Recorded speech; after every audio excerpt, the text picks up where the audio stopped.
Sir আপনার একজন উপদেষ্টা আপনাদের ক্যাবিনেটে বলেছেন ভোট কেন্দ্রের আশেপাশে মেলা বসাতে, আর আপনি বলছেন যে ভোট কেন্দ্রের আশেপাশে যারা ভোটার তাদের জন্য পথ যেন মসৃণ থাকে, সেটা কন্ট্রাডিক্ট করে না? না, কন্ট্রাডিক্ট করে না। ভোট কেন্দ্রের আশেপাশে বলতে কিন্তু ওই আমরা বলি নাই যে এত গজ এত গজ, একটু দূরে বলবে, মেলাটা একটু দূরে বসবে, 400 গজের ভিতরে বসবে না। আজ আইন শৃঙ্খলা সংক্রান্ত কোর কমিটির সভা অনুষ্ঠিত হয়েছে। সভা দেশের সার্বিক আইন শৃঙ্খলা পরিস্থিতি পর্যালোচনা ও জাতীয় সংসদ নির্বাচন ও গণভোট 2026 উপলক্ষে স্বরাষ্ট্র মন্ত্রণালয়ের আইন শৃঙ্খলা সমন্বয় সেল গঠন। একটু শুনেন, পরে তো আবার উল্টা লিখে নেবেন নেই। স্বরাষ্ট্র মন্ত্রণালয়ে কিন্তু একটা সমন্বয় সেল গঠন করা হয়েছে। এনেকে আপনাকে কোনো ইনফরমেশন দরকার লোকন থেকেও নিতে পারবেন। নির্বাচনকালী প্রচারণাকালে অনাকাঙ্ক্ষিত ঘটনা প্রতিরোধ ও আইন শৃঙ্খলা নিয়ন্ত্রণ, অপারেশন ডেভিল হ্যান্ড ফেজ 2 এর অগ্রগতি পর্যালোচনা, অবৈধ লুট হওয়া অস্ত্র উদ্ধার কার্যক্রম, মাদক বিরোধী অভিযান সহ বিভিন্ন গুরুত্বপূর্ণ বিষয় নিয়ে আলোচনা হয়েছে। আপনারা জানেন, বর্তমান অন্তর্বর্তীকালীন সরকার একটি অবাধ, সুষ্ঠু, নিরপেক্ষ, শান্তিপূর্ণ এবং গ্রহণযোগ্য এবং উৎসবমুখর নির্বাচন অনুষ্ঠানে বদ্ধপরিকর। সেজন্য জাতীয় নির্বাচনে জন আকাঙ্ক্ষা বাস্তবায়ন ও নিশ্চিতকরণে আইন শৃঙ্খলা নিয়ন্ত্রণের মাধ্যমে সর্বোচ্চ নিরাপত্তা ব্যবস্থা গ্রহণ আমাদের নিকট সর্বোচ্চ অগ্রাধিকার। আর এই লক্ষ্যে স্বরাষ্ট্র মন্ত্রণালয় সমন্বিতভাবে কাজ করে যাচ্ছে। আসন্ন ত্রয়োদশ জাতীয় সংসদ নির্বাচন ও গণভোট 2026 উপলক্ষে স্বরাষ্ট্র মন্ত্রণালয়ে আইন শৃঙ্খলা সমন্বয় সেল গঠন করা হয়েছে।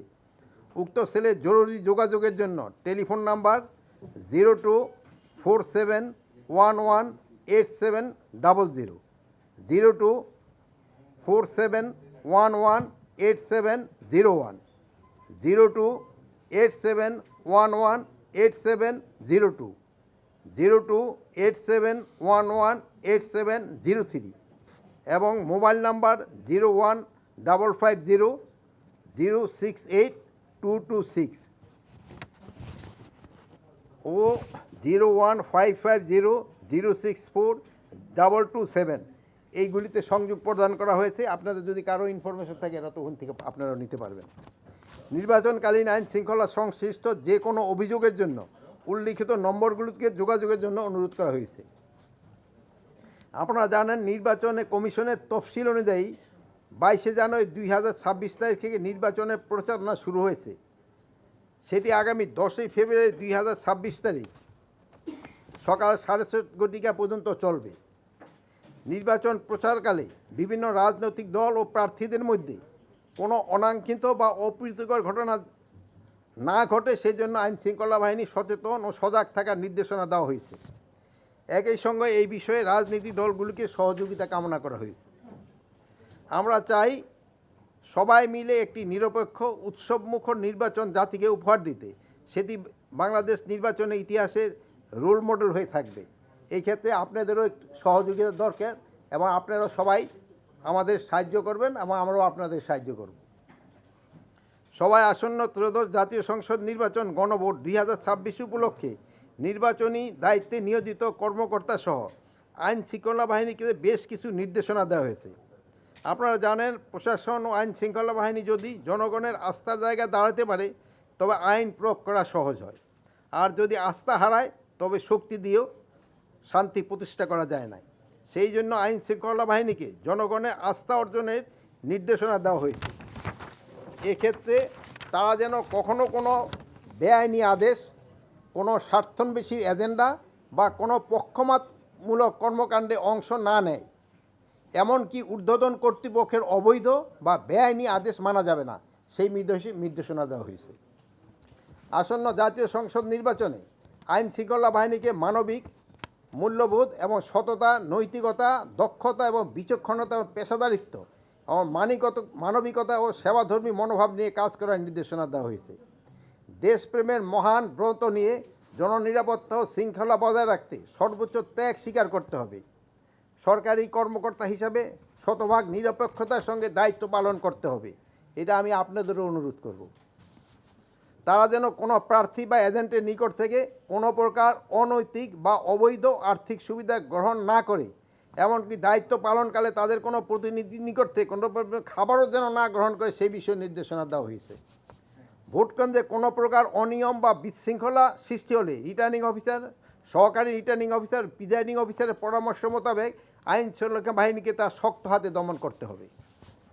ভোট দেওয়ার বুথ সহ প্রতিটি ভোট কেন্দ্রে স্বচ্ছ ও নির্বাচনের পরিবেশ উপযোগী করে প্রস্তুত রাখতে রিটার্নিং ও সহকারী রিটার্নিং অফিসারদের নির্দেশ দেওয়া হয়েছে। ভোট কেন্দ্রে যাওয়ার মূল রাস্তা মসৃণ ও যাতায়াত উপযোগীকরণ, ব্যালট বাক্স সহ নির্বাচনী সরঞ্জামের নিরাপত্তা নিশ্চিতকরণ, নির্বাচনী সামগ্রী যথাসময়ে ভোট কেন্দ্রে পৌঁছানো সহ নির্বাচন সংক্রান্ত প্রয়োজনীয় সকল প্রকার সহযোগিতা ও লজিস্টিক সাপোর্ট রিটার্নিং কর্মকর্তাদের নিশ্চিত করতে হবে। তাছাড়া রিটার্নিং কর্মকর্তাদের নির্বাচন পর্যবেক্ষক এবং সাংবাদিকরা যথাসম্ভব দ্রুত প্রবেশপত্র প্রদানের নির্দেশনা দেওয়া হয়েছে। নির্বাচনী বিধি অনুযায়ী ভোট কেন্দ্রে তাদের প্রবেশাধিকার নিশ্চিত করতে হবে। সাংবাদিকরা নির্বাচন ও সংশ্লিষ্ট ভোট কেন্দ্রের বিষয়ে বিভিন্ন তথ্য চাইতে পারে, এই বিষয়ে তাদেরকে পূর্ণ সহযোগিতা প্রদানের জন্য রিটার্নিং ও সহকারী রিটার্নিং অফিসারদের নির্দেশ দেওয়া হয়েছে।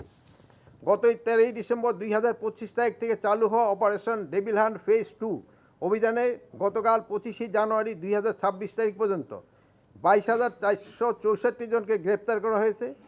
তাছাড়া এই অভিযানে 483টি আগ্নেয়াস্ত্র, 4,660 রাউন্ড গুলি, 799 রাউন্ড কার্তুজ এবং 1,084টি দেশীয় অস্ত্র, গ্রেনেড, মর্টারে গোলা, গান পাউডার, আতশবাজি, বোমা তৈরি উপকরণ ইত্যাদি উদ্ধার করা হয়েছে।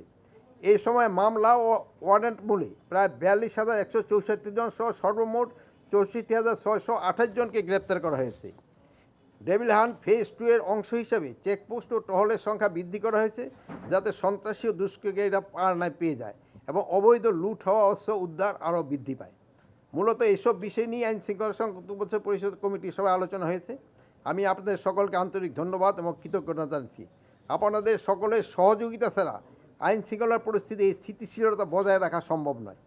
সকলের সম্মিলিত প্রচেষ্টা আমরা একটি অবাধ, সুষ্ঠু, নিরপেক্ষ, শান্তিপূর্ণ, উৎসবমুখ জাতীয় নির্বাচন উপহার দিতে সক্ষম হবে ইনশাআল্লাহ। সবাইকে অশেষ ধন্যবাদ। স্যার, আপনার একজন উপদেষ্টা আপনাদের ক্যাবিনেটে বলেছেন ভোট কেন্দ্রের আশেপাশে মেলা বসাতে, আর আপনি বলছেন যে ভোট কেন্দ্রের আশেপাশে যারা ভোটার তাদের জন্য পথ যেন মসৃণ থাকে, সেটা কন্ট্রাডিক্ট করে না? না, কন্ট্রাডিক্ট করে না। ভোট কেন্দ্রের আশেপাশে বলতে কিন্তু আমরা বলি নাই যে এত গজ এত গজ, একটু দূরে বলবে, মেলাটা একটু দূরে বসবে, 400 গজের ভিতরে বসবে না।